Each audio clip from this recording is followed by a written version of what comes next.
everyone. Thanks for joining and welcome back. Our guest today is my friend Peter Boockvar. Peter is the Chief Investment Officer with the Bleakley Financial Group. Welcome back, Peter. Great to see you. Thanks for having me again. Yeah, it's a huge pleasure having you come down, and it's really great to see you as well. I wanted to get you down and talk about everything that's happening in the gold, silver market, and of course the overall, financial markets. There's been a lot of talk right now of, gold hitting new all-time highs. Is it because of tariffs? Is it because of the gold not being in Fort Knox? What's your take on gold right now? Why do you think it's hitting new all-time highs?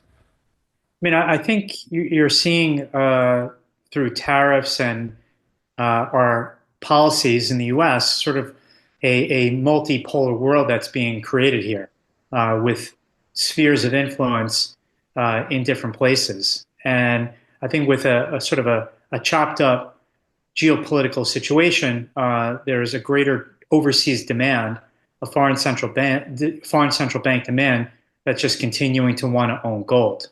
I do think also the Western world, which has been selling gold since 2022 when interest rates went up dramatically and created sort of competition for owning gold, even Western investors are beginning to realize the importance of owning it. And I guess there's a lot of talk about, BRICS and all the new nations and everyone that's joining Russia and China and they're going against the Western world of owning US dollars. Do you think that will be successful in them rolling it out? Do you think will it be backed by gold or will it be a failure compared to because of course US dollar is the main global currency, but what do you think about BRICS? I think that's just an evolutionary thing where if given the choice, these foreign countries will just choose to trade within their own currencies and not rely on the dollar. Now, sometimes, that's easier said than done, but I think there's at least a hope that they will rely less on the dollar and then sort of settle out any differentials maybe in the price of gold. So gold becomes sort of an important factor there, not necessarily backing these currencies, but sort of settling out these currencies. But again, this is something that's going to play out over time. There's still a lot of reliance on the dollar in order to procure goods. There's still a lot of dollar denominated debt out there that's not going to change. The dollar is still going to be an important currency, but all you need is some changes on the margin, and that can have more of a pronounced impact as not only is trade done less in dollars, but central bank reserves will be less reliant and have a smaller proportion of the reserves in dollars and more so in other things, particularly gold. Yeah, absolutely. I agree with you there, Peter. What's your, I guess what my next question would be, what's your biggest concern in the markets right now? Like, what do you have your eye on, and what's your biggest concern? There are two things. Number one, I think the AI tech trade is over in terms of it being the dominant force in driving overall markets. And you look at the S&P 500, these seven stocks are about a third of the index. So you lose the outperformance of a third of the index. It's tough to sort of make up with other things. And not only just influential, of course, in the S&P, but the whole world owns these stocks. Right. So it is, in a way, big cap tech stocks have become a reserve placeholder for a lot of foreigners. They own treasuries, they own gold, and they own Mag 7 stocks. So this trade has a long way to go to unwind, if I'm right. And that also can have implications for the dollar and could be a weakening of the dollar if this money starts to come back home or finds other places outside the US to invest in. The other thing that I'm worried about is this whole tariff situation Right. where I was hoping for something that was more methodical and structured and focused, but instead it's just throwing a scattershot approach to tariffs. And I think a lot of people forget that the 2018, 2019 tariffs put U.S. manufacturing into recession that led to the Fed cutting interest rates in the summer of 2019.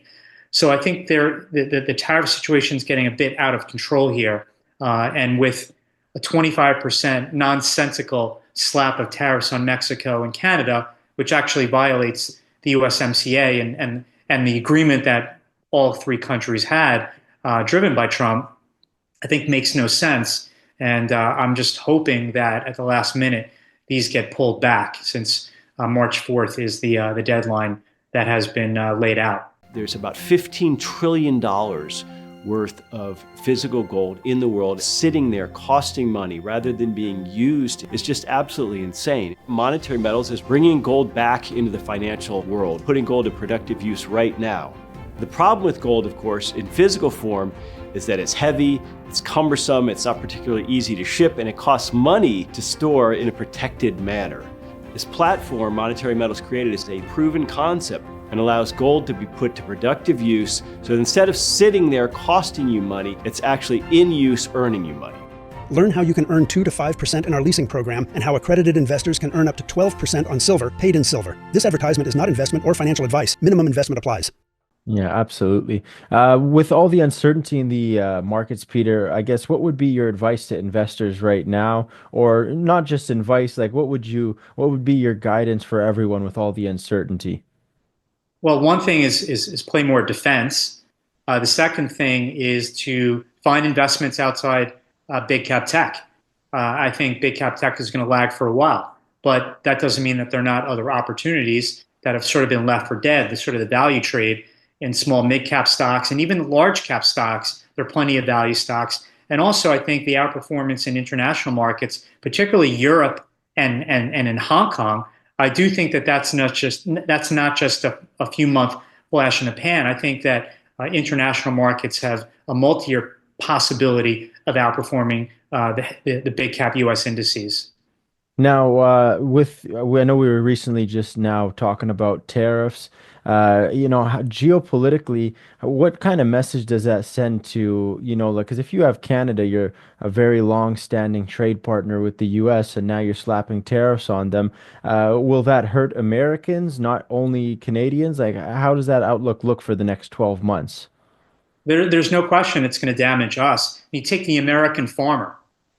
The U.S. imports 85% of its potash needs from Canada. So we're punishing the U.S. farmer just because we're not going to be able to just start mining for potash in the U.S. just Right. like that.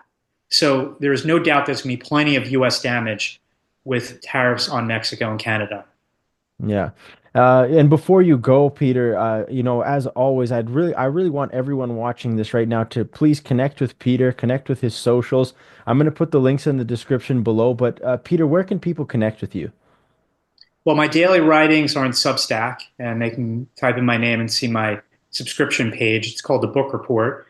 And then on the wealth management side, Bleakley Financial Group, our website is bleakley.com, and they can learn more about us there.